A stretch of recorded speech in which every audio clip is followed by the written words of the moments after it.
Los buitres descendían cada vez más. Sus sombras se dibujaban sobre el rostro agrietado de Clara Rowan, mientras ella apretaba contra sus costillas la carta empapada en sangre. Aquella caligrafía elegante de Samuel Hendrick, que en su día había parecido un salvavidas, ahora se burlaba de ella con promesas que jamás existieron. Queridísima Clara, espero tu llegada con la mayor ilusión. Todavía recordaba la mirada compasiva de aquella anciana en el tren, la pasajera que había susurrado: «Pobre corderita, no sabe lo que le espera», antes de apartar los ojos. Clara lo tomó por chismes de pueblo. Ahora tendida en ese horno de piedra roja, bajo un cielo implacable, comprendía demasiado tarde la advertencia. Cada respiro le desgarraba la garganta como vidrio roto. El vestido de novia que había cosido con tanta esperanza colgaba hecho jirones sobre su cuerpo maltrecho, convertido en sudario en lugar de ilusión. Sus manos atadas a la espalda con correas resecas por el calor del desierto ya no sentían nada. Un buitre se posó a escasos pasos, ladeando la cabeza con paciencia milenaria. Otro más se acercó, las garras resonando en la roca, atraídos por el olor de la muerte. «Aún no», murmuró Clara con los labios cuarteados, que sabían a cobre y arena. Pero incluso en la rendición había desafío. El desierto la reclamaba no solo su cuerpo, sino su espíritu, arrastrándola al ciclo eterno de presa y depredador que gobernaba esas tierras áridas. A lo lejos los coyotes iniciaron su canto nocturno, un coro lúgubre que hablaba de hambre y de la dura democracia de la muerte. La carta crujió contra sus costillas quebradas al moverse, y Clara recordó aquel último instante en el andén. El ceño preocupado del revisor, las miradas huidizas de los demás, cuando Briggs apareció. Ellos lo sabían. Todos sabían que caminaba directo al infierno. Cerró los ojos y se sintió hundirse en la arena, una más entre las incontables víctimas del desierto. Sobre ella, los buitres desplegaron sus alas y esperaron. 3 días antes, Clara había estrechado aquella misma carta contra su pecho acelerado al llegar el tren a la estación de Dust Creek. Frente a ella, viajaba la señora Patterson, que durante el trayecto no había dejado de observarla con creciente inquietud. Hija, le susurró al detenerse el tren. ¿Estás segura de estos matrimonios por carta? No siempre son lo que parecen. Clara sonrió con la seguridad de la juventud y la urgencia. El señor Hendrick ha sido muy atento en sus cartas. Habla de un rancho de hijos de futuro. El rostro curtido de la anciana se frunció aún más. Ten cuidado, querida. Hazle caso a tu instinto. Clara la tranquilizó recogiendo su único maletín y el pequeño ahorro cosido en el dobladillo del vestido. A sus 23 años, se conducía con la dignidad forjada en la escasez, sin dejar que la vida la doblegara. El banco había embargado la granja familiar en Kansas y solo le quedaban las cartas de Samuel y la promesa de una nueva vida en Arizona. Pero en el andén polvoriento no había ni rastro de Samuel. «Eres la muchacha del pedido por correo». «Clara Rowan». Clara se giró y encontró a un hombre corpulento de dientes amarillentos y ojos fríos como el invierno. Algo helado le recorrió la espalda, el mismo instinto con el que había aprendido a leer las tormentas de humor de su padre antes de que estallara en violencia. «Busco al señor Hendrick», respondió con voz medida, la misma que usaba para aplacar conflictos. La risa del hombre sonó como piedras moliéndose. «Me llaman Briggs. Sam me mandó a buscarte.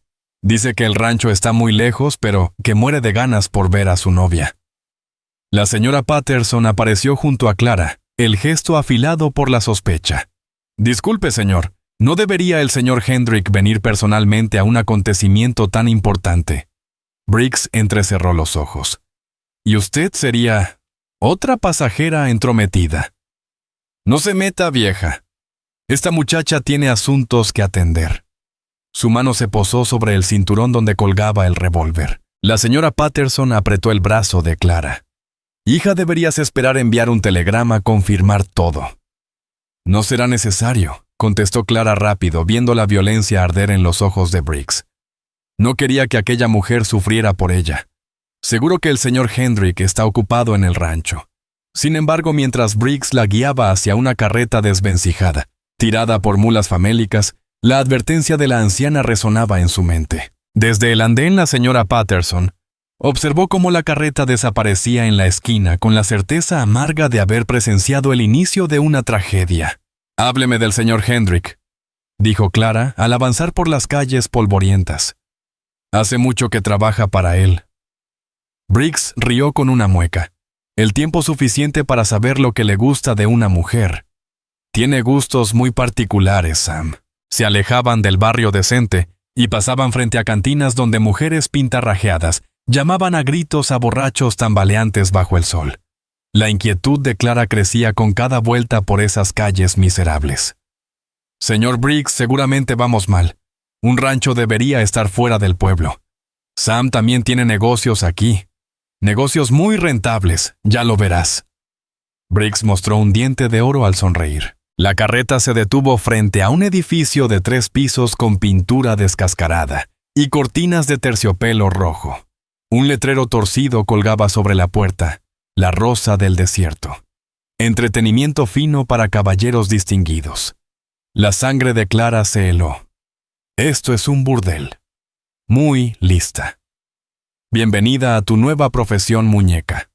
Antes de que pudiera gritar, 2 hombres enormes salieron de las sombras. Sus puños marcados por cicatrices y sus ojos vacíos la sujetaron con práctica eficiencia. El bolso de Clara cayó al suelo esparciendo sus pocas pertenencias en el polvo. «¡Suéltenme! ¡Señora Patterson! ¡Alguien ayúdeme!». Pero la anciana ya no estaba y sus gritos se perdieron en calles donde la gente decente no se atrevía a pasar. La puerta escarlata se cerró de golpe tras ellos, sellando su destino. Dentro el aire olía a perfume barato, tabaco rancio y algo más.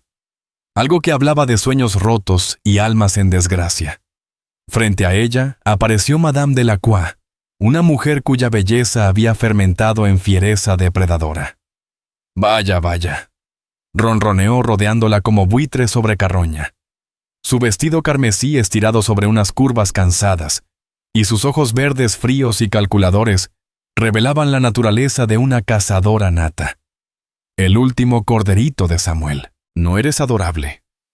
Clara levantó la barbilla aferrándose a la fuerza que había cultivado en años, de soportar las furias de su padre borracho.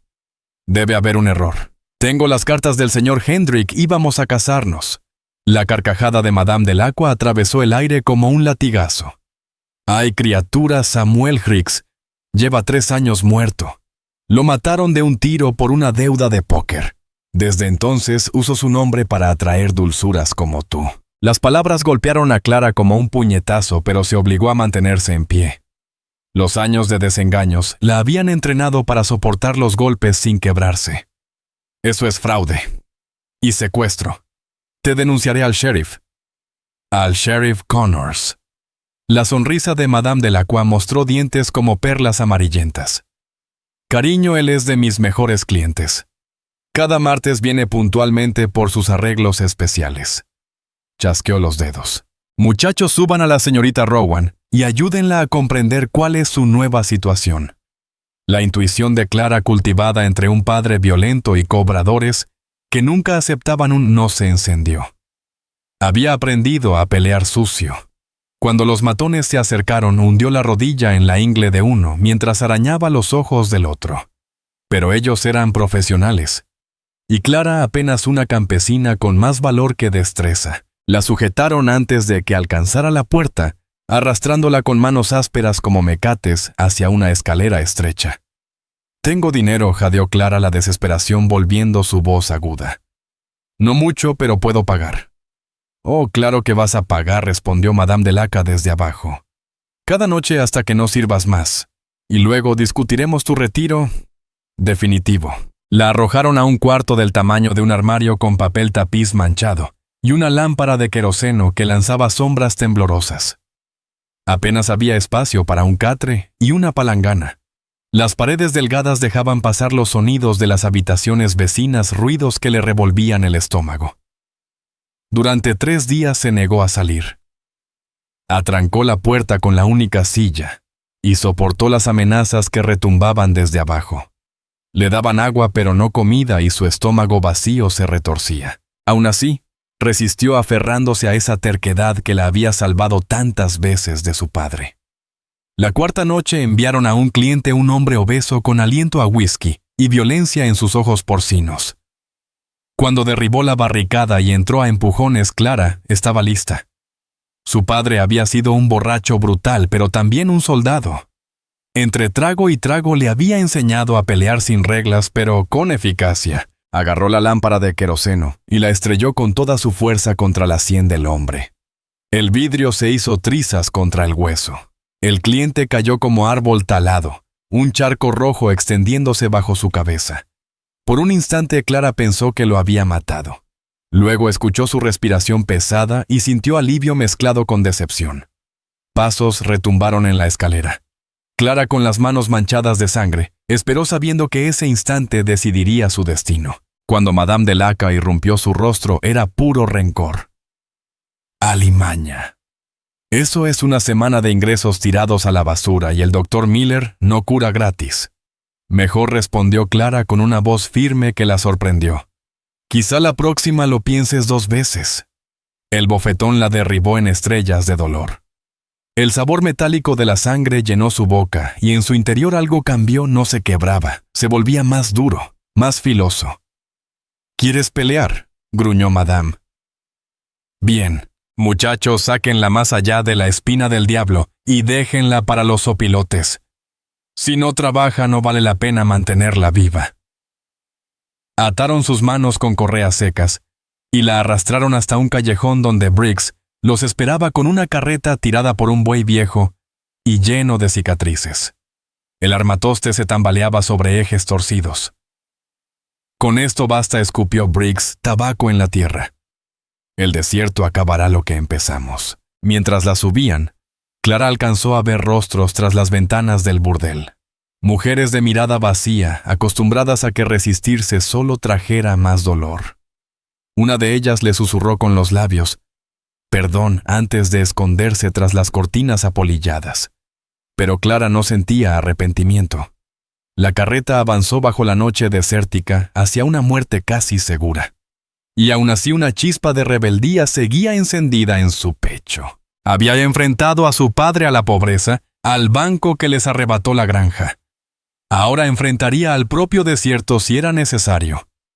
Rendirse nunca había sido opción para Clara Rowan. La noche del desierto era cruel frío que cortaba los huesos y piedras aún calientes del sol. Cuando Briggs por fin se detuvo en medio de la nada, Clara solo vio vacío estrellado hasta donde alcanzaba la vista. «Hasta aquí llegaste, princesa», dijo tirándola como costal. «Hubieras obedecido». Le clavó la bota en las costillas, y Clara se encogió jadeando sin gritar porque nunca regalaría esa satisfacción. «Por favor», dijo con voz rota, «llévame de regreso al pueblo. Trabajaré. Haré lo que quieras». Demasiado tarde para eso, escupió Briggs la saliva manchándole el rostro. «Tú elegiste cuando abriste la cabeza de aquel cliente. Ahora el desierto decidirá por ti». Subieron de nuevo a la carreta sin mirar atrás, dejándola atada y sangrando en la arena. Escuchó cómo los ejes crujían y los cascos se alejaban hasta que solo quedó el silencio inmenso y el retumbar de su propio corazón. Clara esperó quieta hasta estar segura de que se habían ido. Luego empezó a trabajar en sus ataduras. En los peores arranques de su padre había aprendido que el cuero crudo se debilitaba con paciencia y con sangre. Rodó sobre un costado y frotó las muñecas contra una roca afilada, ignorando el dolor al arrancarse la piel. El proceso era lento, agotador. La sangre resbalaba y el cuero hinchado resistía. Pero la paciencia era su vieja aliada, la misma que soportó las palizas de su padre, la agonía de su madre enferma, la lenta asfixia del banco sobre la granja familiar. 1 hora, 2. Sus hombros ardían de calambres, pero siguió. Cuando al fin la correa cedió, el alivio fue tan brutal que gritó cayendo de espaldas, mientras la circulación regresaba a sus dedos dormidos. Flexionó las manos, recuperó la fuerza y se incorporó. El paisaje a su alrededor era salvaje y hostil, formaciones rocosas como huesos antiguos emergiendo de la arena, árboles de Joshua retorcidos, levantando brazos esqueléticos hacia las estrellas. A lo lejos las montañas dentadas dibujaban siluetas negras contra el cielo. Su padre había sido muchas cosas: borracho, violento, amargado. Pero antes de que la guerra lo quebrara también había sido explorador de caballería. Entre borrachera y borrachera le enseñó a Clara lo básico para sobrevivir: seguir siempre el curso del agua hacia abajo, guardar fuerzas durante el calor del día y jamás rendirse mientras hubiera aire en los pulmones. Clara eligió avanzar hacia las montañas donde quizá corrieran arroyos y encontrara refugio. Se puso en camino. Sus zapatos finos no resistieron el terreno pedregoso y las ampollas aparecieron antes del primer kilómetro. Pero no era algo nuevo: muchas veces había arado descalza detrás del buey cuando en casa no había dinero para zapatos. La noche parecía eterna. Tropezó entre nopales que le dejaron espinas clavadas en las piernas y cruzó cauces secos que las lluvias habían abierto como cicatrices en la tierra. Cayó 2 veces con violencia a la arena, arrancándole el aire de los pulmones. Pero siempre se levantó porque la alternativa era quedarse tirada para morir. Y Clara Rowan nunca fue buena para morir en silencio. Cuando el amanecer pintó de rojo sangre el horizonte, comprendió con horror que las montañas no estaban más cerca que al inicio. El desierto le había jugado con la vista: las distancias eran imposibles de calcular. Tal vez había estado dando vueltas toda la noche. Y lo peor, la temperatura ya estaba subiendo. El sol transformó las piedras en brasas y el aire en un horno dispuesto a quemar la vida de cualquiera que lo desafiara.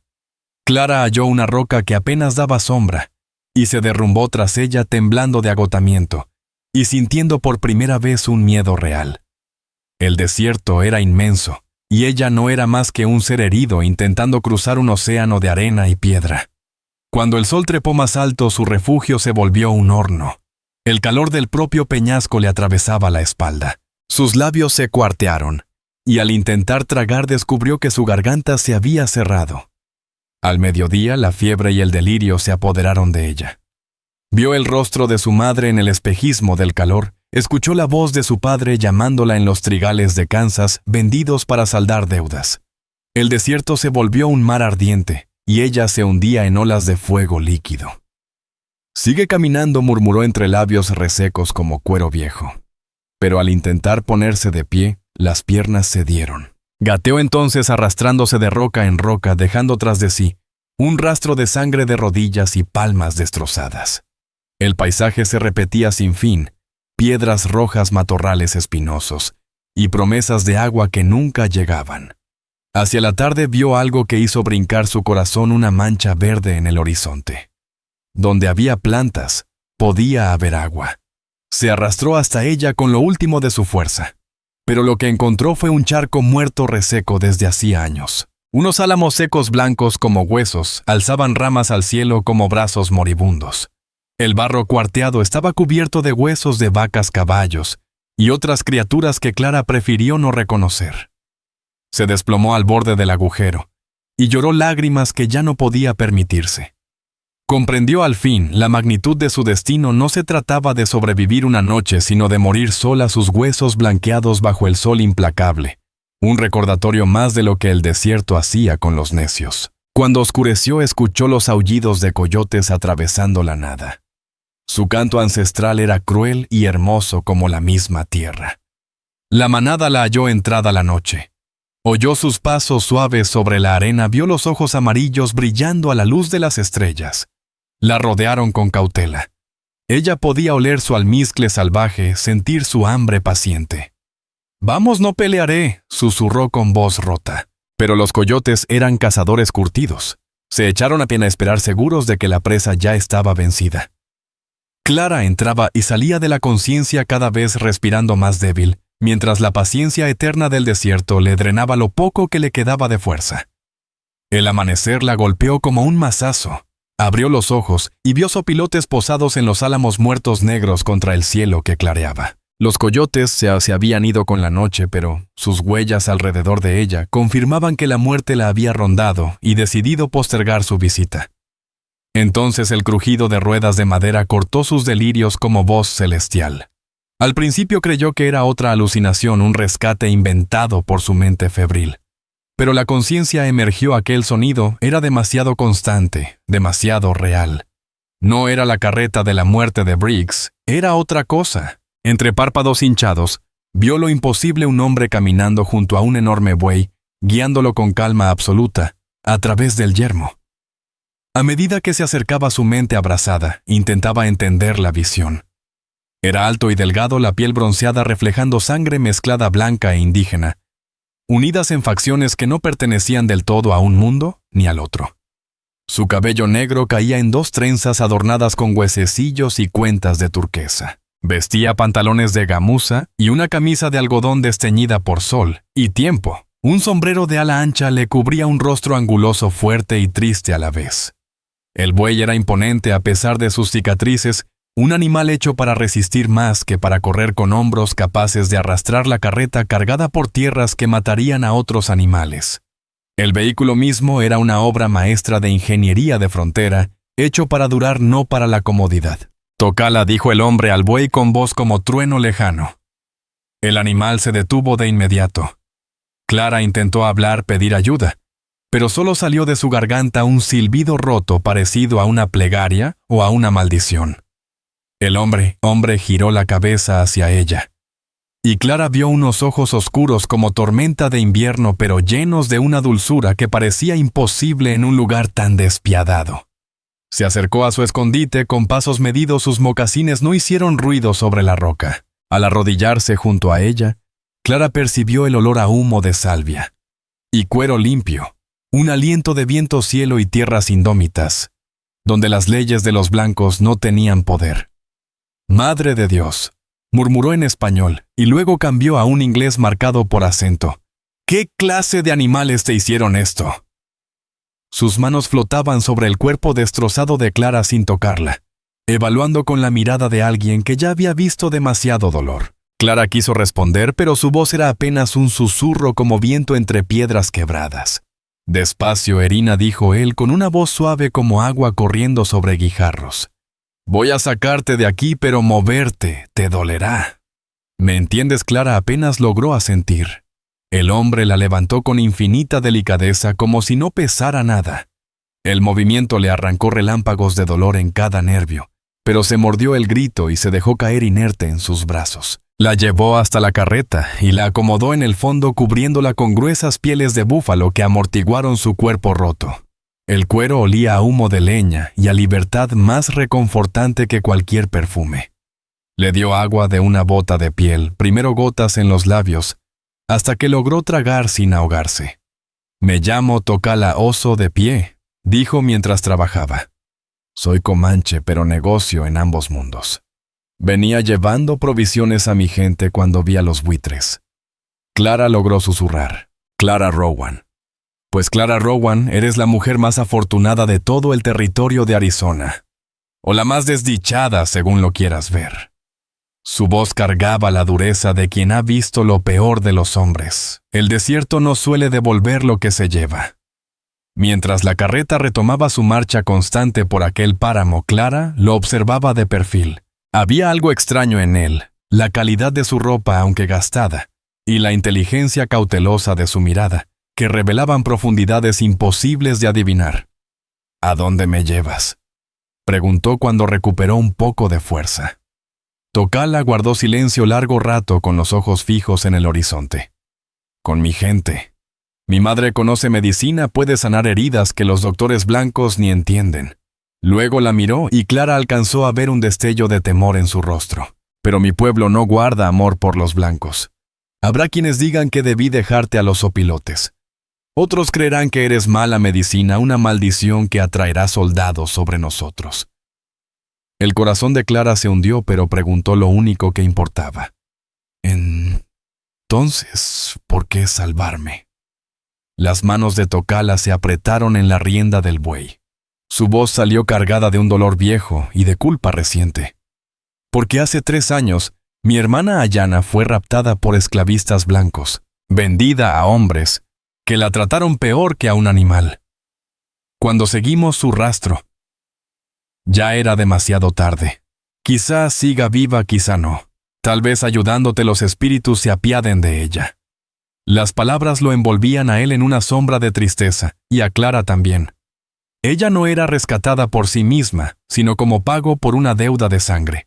Debería agradecerlo, pero sintió compasión profunda por ese hombre marcado por tanta culpa. Mientras atravesaban las tierras malas, Clara notó su inquietud. Tocala revisaba el camino detrás de ellos, con mirada de presa acosada. 2 veces detuvo la carreta para escuchar ladeando la cabeza, como si captara sonidos que a Clara se le escapaban. «¿Qué pasa?», preguntó. Quizá nada respondió, pero su mano descansaba sobre el rifle apoyado en el asiento. El desierto engaña, hace que escuches lo que no existe, y te pierdas lo que sí está ahí. A lo lejos, casi invisibles en el calor nubes de polvo, señalaban jinetes que avanzaban rápido. Clara no los vio, pero Tocala sí, y ese peso se le hundió en el pecho como piedra. Siguieron viaje toda la tarde, el buey avanzando con paso firme sobre un país brutal, que parecía el yunque de Dios. Cuando el sol empezó a hundirse tras las montañas, Clara vio humo en la distancia y hilos grises que hablaban de fogatas y de vida humana. «Es mi aldea», dijo Tocala, aunque su tono no traía alivio sino tensión. «Debo prepararte. Mi gente ha sufrido mucho por los blancos. Tu presencia abrirá heridas viejas. ¿Qué debo hacer, respeto? No muestres miedo, pero tampoco desafíes. Y sea lo que sea, nunca menciones lo que pasó en Dust Creek. Algunos lo verían como justicia que una mujer blanca reciba lo que durante generaciones les hicieron a nuestras mujeres». Clara asintió entendiendo esa lógica amarga. Al acercarse distinguió tipis esparcidos en un valle oculto como flores en un jardín secreto. Era hermoso y extraño, pero también aterrador. Del campamento comanche surgieron guerreros con las manos sobre las armas y rostros pintados de recelo. Mujeres escondieron a sus hijos con miradas duras como piedra. Hasta los perros gruñían bajo alertados por el olor extraño de Clara. Tocala detuvo el buey en el centro del campamento y descendió del asiento. Habló en comanche con rapidez, gesticulando hacia Clara con cuidado. No entendía sus palabras, pero el tono era claro, defendía una decisión arriesgada. Un guerrero mayor con el cabello entrecano y el rostro curtido como cuero viejo, dio un paso al frente. Era Oso de Hierro y su voz cargaba autoridad absoluta al interrogar a Tocala con reproches y creciente enojo. «¿Quieren saber por qué estás aquí?», tradujo Tocala sin girarse. «Oso de Hierro dice que eres espía. Otros creen que traes enfermedad que traerá soldados contra nosotros. ¿Y qué les dices la verdad? Que te encontré muriendo y no pude dejarte a los opilotes. Que quizá los espíritus te quieren viva por razones que aún no comprendemos». Entonces la voz de una mujer cortó el debate como filo no dura, pero sí con una autoridad tan serena que todos callaron. Clara la vio acercarse una anciana comanche de cabellos plateados trenzados con cuentas de colores y plumas. Su rostro estaba marcado por el sol, y la pena, pero sus ojos eran agudos, nada se les escapaba. Paloma Cantora habló con rapidez a su hijo, y luego se aproximó a estudiar a Clara, con mirada calculadora. Ella intentó sostener esa mirada sin retroceder, sabiendo que mostrar debilidad sería mortal. La anciana extendió una mano curtida y tocó el rostro hinchado de Clara, examinando con suavidad las peores heridas. Luego se volvió hacia la multitud y pronunció una sola palabra. Lo que dijo tuvo peso porque la hostilidad inmediata se redujo a desconfianza. La gente empezó a dispersarse, aunque Clara aún sintió miradas torvas y murmuraciones que anunciaban tensiones no resueltas. Mi madre, Paloma Cantora, dijo: «Tocala», el alivio evidente en su voz. «Dice que estás más muerta que viva, y que los muertos no pueden hacer daño a nadie. Ella curará tus heridas, pero no podrás salir del tipi de nuestra familia sin permiso». Tocala y Paloma Cantora ayudaron a Clara a bajar de la carreta. Apenas sus pies tocaron el suelo, estuvo a punto de desmoronarse. La anciana la sostuvo del brazo con una fuerza sorprendente para alguien de su edad. Juntas la condujeron al interior de un gran tipi, pintado con símbolos de viento y tormenta. Dentro era más amplio de lo que Clara había imaginado, impregnado del aroma de salvia y cedro, un aire de tradición y sabiduría ganada a pulso. Pieles de búfalo cubrían el suelo, y utensilios de cocina colgaban de la estructura de madera. Para Clara, criada en un mundo blanco, aquello resultaba extraño, pero al mismo tiempo tenía algo reconfortante. Paloma Cantora la acomodó sobre un lecho de pieles suaves y empezó a revisar sus heridas con manos firmes pero tiernas. No dejó de hablar mientras trabajaba un flujo melódico de comanche que calmaba aunque Clara no entendiera una palabra. Dice que tus costillas están agrietadas pero no rotas, tradujo Tocala. Tu rostro sanará aunque llevará cicatrices. El peor daño está dentro. Estuviste a punto de morir de sed y exposición. Necesitarás semanas para recuperar tu fuerza. La anciana preparó remedios tés de hierbas del desierto, ungüentos de raíces machacadas y grasa animal. Clara, por primera vez desde Kansas, sintió un alivio real. El cansancio la venció, pero mientras su cuerpo comenzaba a sanar, percibía la tensión creciendo en el campamento. Guerreros pasaban frente al tipi callando al sospechar que escuchaba. No entendía las palabras, pero sí el tono miedo, rencor, resentimiento por tantas traiciones. Seguía siendo forastera alguien que podía traer muerte a los mismos que intentaban salvarla. Despertó con voces urgentes afuera. Tocala hablaba rápido con otro hombre, la emoción contenida en sus palabras. Clara se incorporó con esfuerzo, las costillas ardiendo, y miró por la abertura del tipi. Un joven guerrero sobre un caballo sudado gesticulaba hacia el este con agitación. Sus frases atropelladas revelaban urgencia, y Clara vio cómo la esperanza y el temor peleaban en los ojos de Tocala. Cuando el mensajero se fue, Tocala permaneció largo rato mirando el horizonte con un gesto que Clara no supo leer. Al entrar al tipi, su rostro era una mezcla de emociones en conflicto. «¿Qué sucede?», preguntó Clara. Tocala guardó silencio antes de responder. «Flecha Veloz trae noticias de un grupo que a 2 días de aquí. Soldados blancos atacaron un campamento de esclavistas cerca de la frontera con México. Liberaron a una docena de mujeres cautivas indias y mexicanas». El corazón de Clara se aceleró. «Tu hermana». Tal vez Tocala mantuvo la voz neutra, pero no podía ocultar la esperanza desesperada. La descripción podría ser ella. Una joven comanche, unos 20 años con cicatrices. Se detuvo incapaz de seguir. «Debes ir», dijo Clara con firmeza. «Tienes que saberlo». «Sí, pero eso implica dejarte aquí. Y ya algunos guerreros hablan de echarte. Llévame contigo». Tocala la miró como si hubiera pedido volar a la luna. «Clara, apenas puedes sentarte. Es un viaje duro por tierras que matan a hombres fuertes». «Me estoy volviendo experta en viajes duros», replicó ella enderezándose con esfuerzo. «Además, si tu hermana está viva, quizá confíe más en una mujer que en un grupo de guerreros después de lo que ha sufrido». La respuesta es, no sentenció él, no como pregunta, sino como orden. Antes de que pudiera añadir más, apareció Lobo Corredor en la entrada, el rostro marcado por cicatrices y el rifle en la mano. «Tenemos visitas», dijo en un inglés duro. 6 hombres en buenos caballos vienen del este. Llegarán al amanecer. A Clara se le heló la sangre. Cazadores de recompensas. Lobo Corredor asintió sombrío.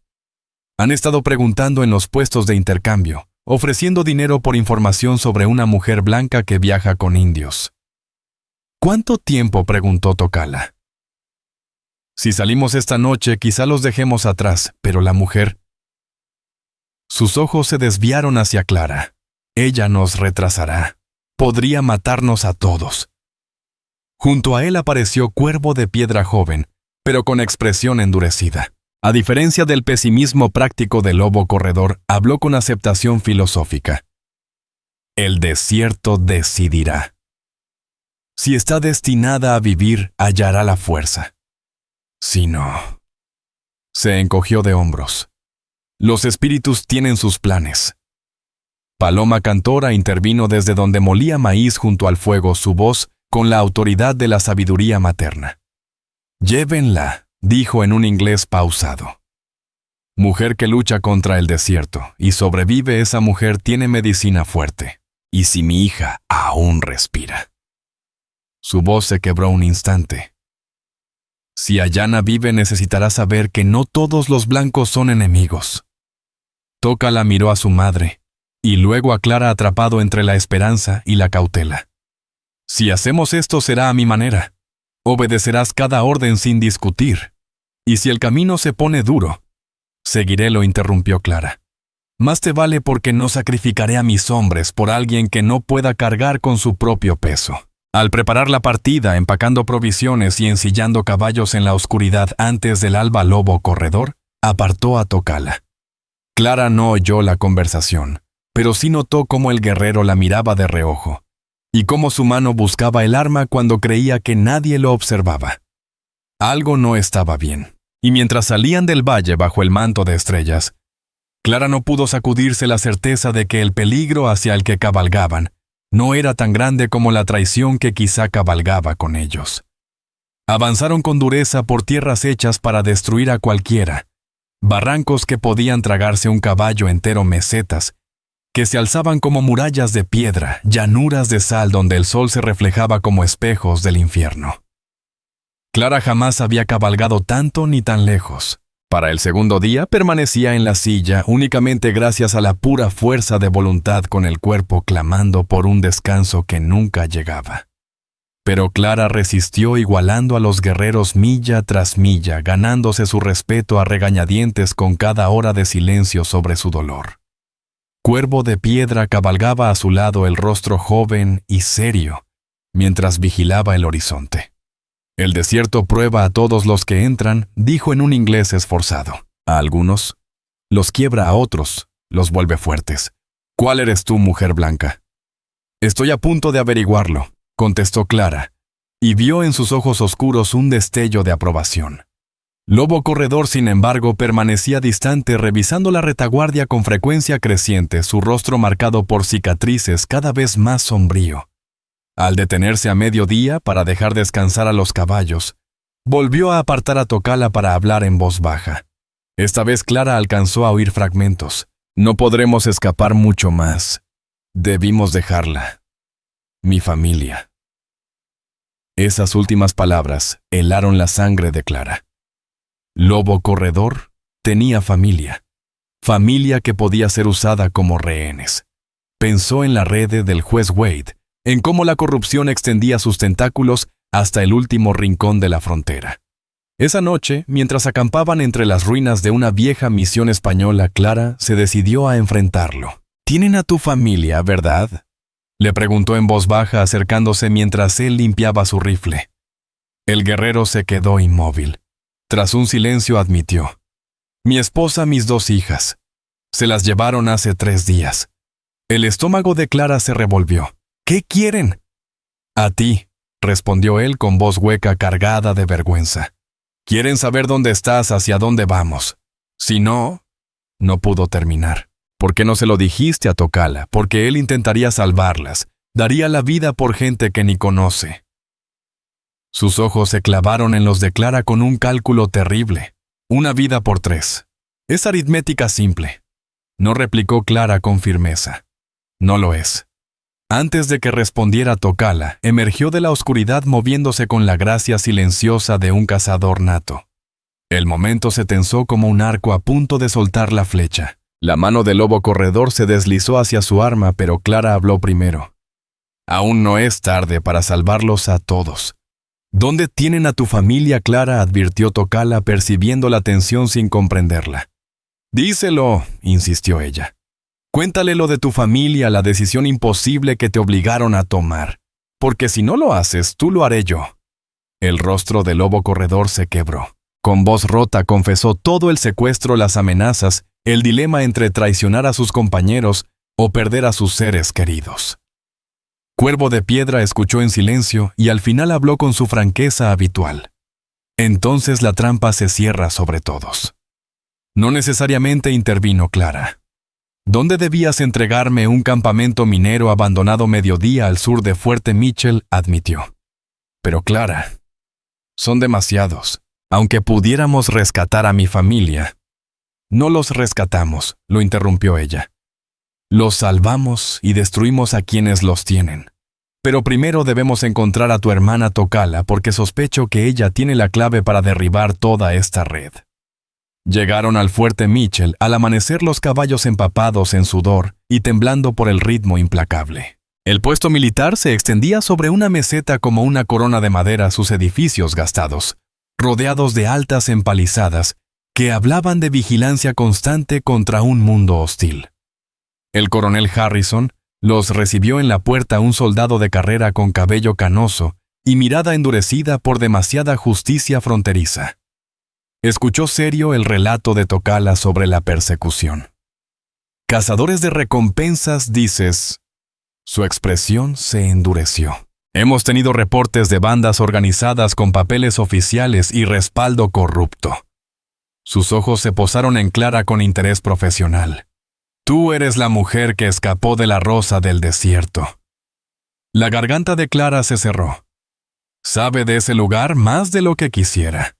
Llevamos tiempo investigando una red de trata que opera en 3 territorios. Tu testimonio podría ayudarnos a cerrarla. Pero antes imagino que vienes por las mujeres que rescatamos». Atravesaron el fuerte hasta una carpa grande marcada con una cruz roja. Dentro Clara vio una docena de mujeres de distintas edades y orígenes sobrevivientes de horrores que apenas podía concebir. Ninguna parecía ser Ayanna, salvo una joven sentada sola en un catre apoyada contra la pared de lona. Tenía el cabello negro largo, los rasgos inconfundibles de Comanche. Estaba tan delgada que parecía un espectro con cicatrices en brazos y rostro que contaban su historia de sufrimiento. Y sin embargo en su postura había dignidad, un espíritu no quebrado. Tocala dejó de respirar. «Ayanna», susurró. La muchacha levantó la cabeza lentamente como si temiera ilusionarse. Cuando sus ojos se encontraron con los de Tocala Clara, vio la chispa del reconocimiento rápidamente oculta tras muros de miedo aprendido. «Hermano». Su voz, apenas audible por el desuso, salió temblorosa. Durante un momento ninguno se movió. 3 años de separación y dolor los separaban como un cañón inmenso. Finalmente Ayanna extendió una mano temblorosa y tocó su rostro asegurándose de que era real y no otra pesadilla. «Pensé que estabas muerto», dijo en Comanche. «Yo también lo pensé de ti. Te busqué en todas partes, nunca dejé de hacerlo. Lo sé».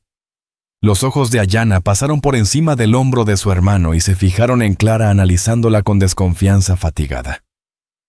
«¿Quién es ella?» «Una amiga. Se llama Clara. Ella me recordó por qué la esperanza importa». Pero incluso en ese reencuentro Clara percibió algo extraño. Las demás mujeres en la tienda estaban demasiado calladas, demasiado atentas, y afuera se oían voces agitadas, pasos corriendo, el tintinear de espuelas. El coronel Harrison apareció en la entrada, el rostro grave. «Tenemos un problema. Se acerca un grupo desde el sur, 20 jinetes bajo bandera blanca. Su líder dice ser el juez Cornelius Wade del Tribunal Territorial». Un escalofrío recorrió a Clara. «Él trae documentos», continuó Harrison. «Un contrato firmado entre tú y la Rosa del Desierto cediendo tu trabajo a cambio de transporte, comida y techo. Afirma que eres propiedad robada».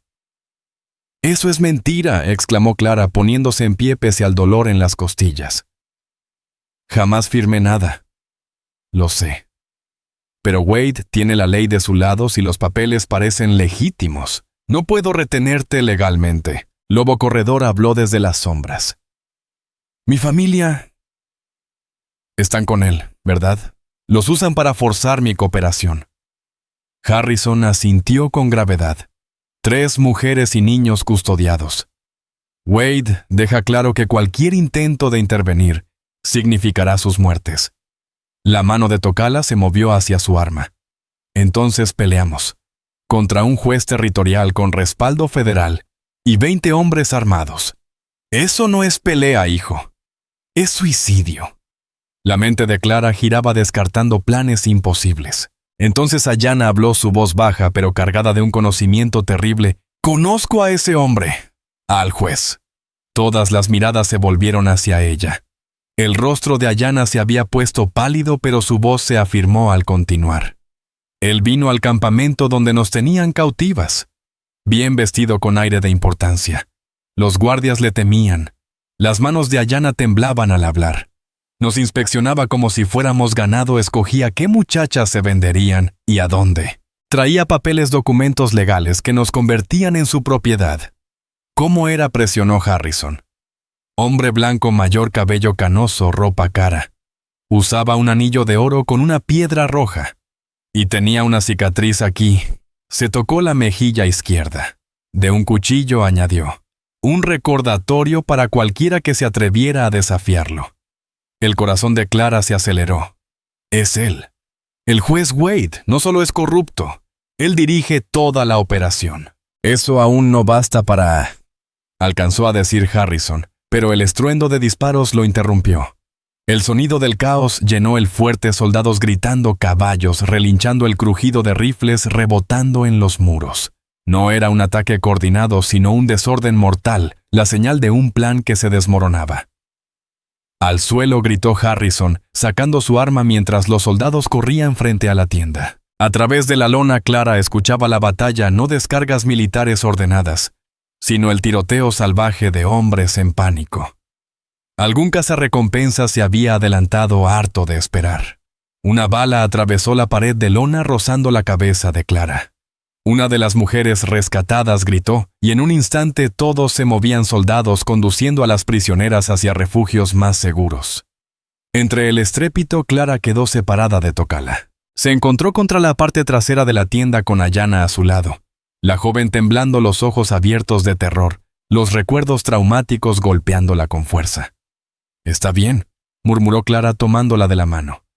«Saldremos de esta». Pero mientras hablaba para tranquilizarla, su mente trabajaba rápido.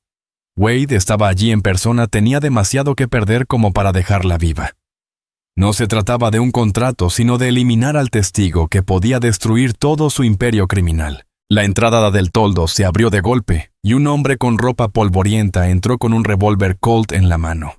No era un cazador de Wade, era alguien más. Alguien que Clara reconoció con un escalofrío absoluto: Briggs, el hombre que la había entregado a la Rosa del Desierto. Clara Rowan dijo con una voz áspera como muelas de molino: «El juez Wade quiere verte ahora. Y no pienses en escapar. Tenemos a la familia del amigo indio allá afuera esperando cualquier excusa para degollar». La sangre de Clara se heló. Tenían a la esposa y a las hijas del lobo corredor tan cerca que sus gritos se oirían si algo salía mal. «Vete al infierno», contestó Clara con la voz firme a pesar del miedo que le arañaba el pecho. Briggs sonrió mostrando dientes dorados que brillaban bajo la tensión.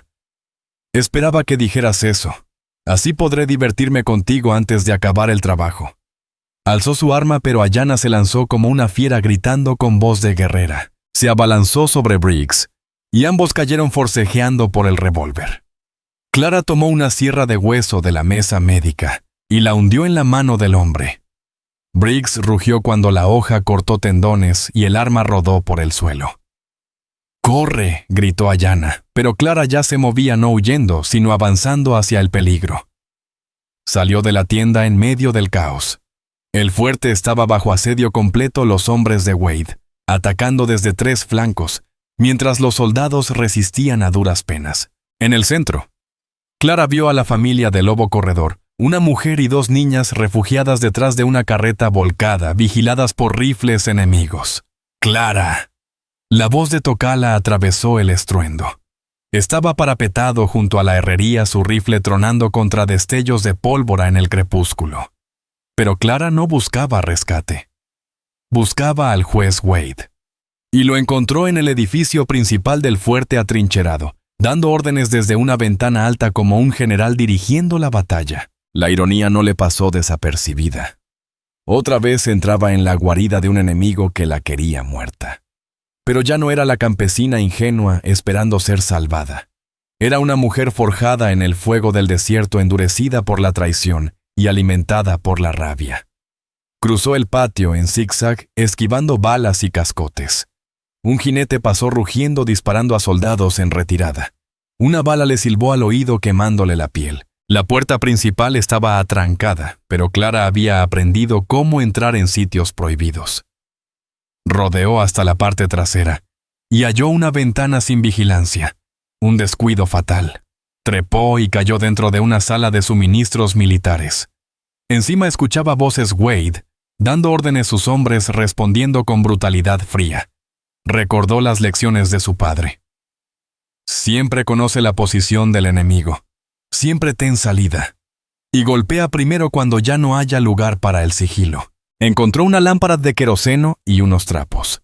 En segundos improvisó un arma que habría llenado de orgullo y de miedo a su padre. Subió las escaleras con la paciencia de un felino, cada paso medido.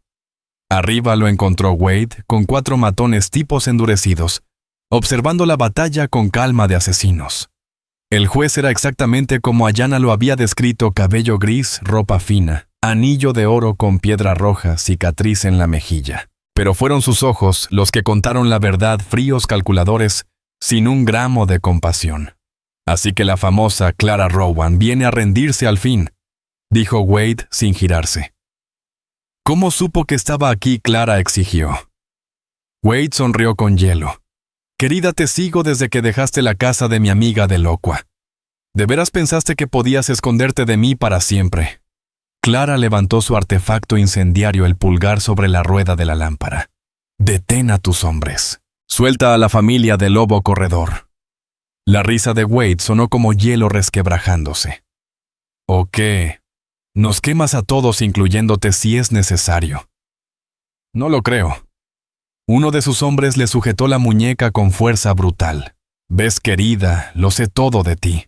Tu granja perdida, tus padres muertos, tu viaje desesperado. Eres una sobreviviente, no una mártir. No morirás por principios. El pistolero torció su muñeca hasta que la lámpara cayó derramando queroseno en el suelo. Pero cuando él buscó su revólver, Clara ya tenía en la otra mano la sierra de hueso que había tomado en la enfermería. La hoja le abrió la garganta en una lluvia de sangre arterial. Mientras caía hacia atrás, Clara se lanzó sobre el revólver caído, rodando por el suelo empapado de queroseno, mientras los hombres de Wade abrían fuego. El edificio estalló en caos. Los fogonazos iluminaban la habitación como relámpagos, y el olor a pólvora se mezclaba con los vapores de combustible. Clara disparó guiada por las lecciones de su padre, colocando balas en los blancos más cercanos. Pero eran demasiados, y estaba atrapada en un cuarto alto con munición limitada. El propio Wade buscaba la puerta trasera, su valor evaporado ante el peligro real. Entonces la pared frontal estalló hacia adentro. Tocala irrumpió entre astillas de madera y vidrios rotos, su grito de guerra, retumbando en las paredes mientras cargaba con un rifle en una mano y un hacha en la otra. Lobo corredor y cuervo de piedra entraron tras él, los rostros pintados con la furia gozosa de guerreros, que al fin encontraban enemigos dignos. La sala se convirtió en un matadero. Los hombres de Wade intentaron alzar sus armas, pero quedaron atrapados en un espacio reducido, asediados desde varios frentes. Clara se pegó al suelo mientras las balas destrozaban las paredes a su alrededor. Wade alcanzó la puerta, pero ella no pensaba dejarlo escapar. Se lanzó contra sus piernas, derribándolo enredados en telas caras y charcos de queroseno. «¡Estás acabado!», gritó Clara por encima de los disparos. Ayanna testificará. El mundo sabrá lo que eres. Wade sacó un pequeño derringer, oculto en su abrigo, y lo presionó contra la sien de Clara, su rostro torcido de rabia y desesperación. «Entonces no vivirás para verlo». El disparo retumbó ensordecedor en la sala, pero no fue Wade quien apretó el gatillo. Tocala estaba de pie sobre ambos. Su rifle humeante, los ojos oscuros sin piedad para el hombre que comerciaba con miseria humana. La camisa cara de Wade se tiñó de rojo antes de desplomarse, el arma rodando inútil por el suelo. «Hay maldad», dijo Tocala en voz baja, «que no merece vivir».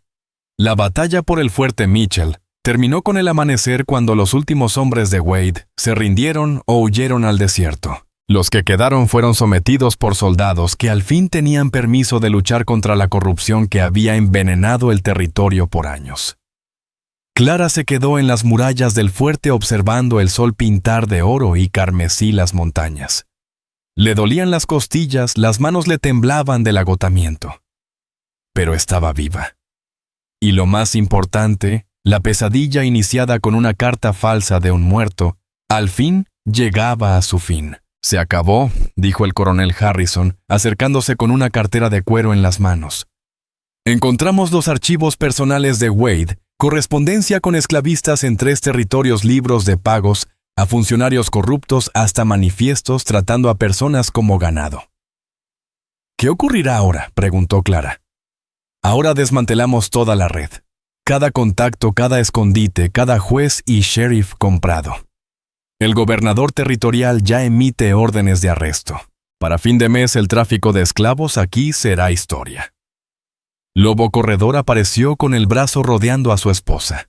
La mujer parecía frágil a la luz de la mañana con sus hijas aferradas a las faldas, pero había orgullo en sus ojos al mirar a su marido. Gracias, dijo a Clara, en un inglés cuidadoso por darle la opción de ser un hombre honorable otra vez. Las lágrimas picaron en los ojos de Clara. Siempre fue honorable. Solo lo pusieron en una situación imposible. Cuervo de piedra. Habló con su franqueza habitual. El desierto nos probó a todos. No nos quebramos. Pero fue Ayana quien capturó la atención de Clara. La hermana de Tocala se mantenía en silencio al borde del grupo mirando el horizonte donde el sol teñía las tierras áridas con tonos de esperanza. ¿Cómo está ella?, preguntó Clara en voz baja. Sanando, respondió Tocala. Tardará tiempo, quizá años, pero es más fuerte de lo que quisieron hacerle creer. Quiere testificar contra los hombres que la dañaron, evitar que le pase a alguien más. Eso requiere un valor enorme. Lo aprendió de ti. Todos lo aprendimos. Las semanas siguientes revelaron la magnitud de la red criminal de Wade, y Clara quedó en el centro de una transformación que se extendió por todo el territorio. Las mujeres rescatadas se convirtieron en testigos, sus testimonios derrumbaron a funcionarios corruptos y cerraron operaciones ilegales que habían prosperado en la sombra. Madame de Laca fue arrestada en una redada dramática en la Rosa del Desierto. El edificio fue reducido a cenizas y dispersado por los vientos del yermo. El sheriff Connors y otros oficiales corruptos enfrentaron cargos federales que los condenarían a prisión territorial por el resto de sus vidas. Pero para Clara, lo más significativo fueron los momentos íntimos con mujeres que habían perdido todo, y poco a poco encontraban fuerzas para reconstruir. Cada historia de supervivencia era prueba de la resistencia del espíritu humano, de que incluso en los lugares más oscuros podía nacer la esperanza. Un año después, Clara estaba en el porche de Haven House, contemplando la puesta de sol sobre las montañas del territorio de Nuevo México. Lo que comenzó como un edificio se había convertido en un complejo que acogía, curaba y educaba a mujeres de todo el suroeste. El trabajo era duro pero profundamente gratificante. La doctora Sarah Mitchell colaboraba con Clara para atender tanto el trauma físico como el emocional. Ayana enseñaba métodos de sanación tradicional y servía de puente entre comunidades blancas e indígenas. Tocala dividía su tiempo entre rutas de comercio y proteger el lugar. Pero eran las propias mujeres quienes daban vida a Haven House. Esclavas liberadas convertidas en maestras sobrevivientes de abusos, aprendiendo a confiar otra vez niños que solo habían conocido violencia, descubriendo lo que significaba estar a salvo. Esa tarde, Clara leía a un grupo de pequeños cuando una joven apareció en la entrada. Tendría unos 9 años, cabello oscuro y ojos marrones asustados, cargando todas sus pertenencias en una pequeña valija. «Disculpe», dijo en un inglés marcado por acento. «Busco a Clara Rowan. En el pueblo me dijeron que ayuda a mujeres que no tienen a dónde ir». Clara reconoció de inmediato esa mirada, la misma mezcla de esperanza y desesperación que ella había llevado alguna vez. «Yo soy Clara». «¿Cuál es tu nombre, Elena?» «Elena Martínez. Escapé de un lugar en México. Un lugar terrible. Dijeron que nunca podría irme, pero lo hice. Caminé por el desierto días enteros, y al llegar a El Paso, alguien me habló de este sitio». Clara le colocó un rebozo sobre los hombros. «Ahora estás a salvo. Entra. Te daremos comida y descanso. Y cuando estés lista nos contarás tu historia». Mientras conducía a Elena hacia el edificio principal, Clara cruzó la mirada con Tocala, que permanecía sentado en el porche. En sus ojos encontró el mismo pensamiento que la rondaba: aquel trabajo jamás tendría un final. Siempre habría otra mujer escapando de la oscuridad, otra sobreviviente en busca de refugio. Pero esa certeza ya no la abatía. Cada vida rescatada era una victoria contra quienes se aprovechaban de los débiles. Cada destino reconstruido demostraba que la esperanza podía vencer a la desesperación. Clara, murmuró Tocala al pasar junto a su silla. «Sí, cásate conmigo». Las palabras salieron tan naturales, tan sencillas, que por un instante Clara dudó haberlas escuchado. Luego vio en sus ojos oscuros todo lo que necesitaba saber. No era pasión pasajera ni romance desesperado, sino algo más firme y duradero. Compañerismo, comprensión. Un amor templado en el fuego del desierto que había salido intacto. Sí, respondió ella con la misma sencillez. Esa noche, sentados juntos en el porche, mientras las estrellas aparecían sobre el desierto. Clara pensó en el extraño camino que la había llevado hasta ahí. Había llegado al oeste siendo una muchacha ingenua, que solo buscaba esposo y seguridad. En cambio, había encontrado propósito, una familia y un amor más profundo de lo que jamás soñó. El desierto la había probado, la había reducido a lo esencial, y después la levantó más fuerte. Ya no era la campesina asustada que descendió del tren en Dust Creek. Ahora era mujer corazón de búfalo, guardiana de las perdidas y quebradas, protectora de la esperanza en aquella inmensidad. Y mañana habría nuevos retos, nuevas mujeres que ayudar, nuevas batallas contra quienes comerciaban con la miseria humana. Pero esa noche había paz. Esa noche había hogar. El cielo giraba con sus antiguas constelaciones, siendo testigo de otro pequeño triunfo del espíritu humano sobre la sombra que intentaba devorarlo. En su andar de esposa por encargo a sobreviviente del desierto, y luego protectora de los indefensos, Clara había comprendido la verdad más grande de todas. A veces las peores traiciones conducen a las redenciones más valiosas. A veces perderse es la única manera de descubrir quién estabas destinada a ser.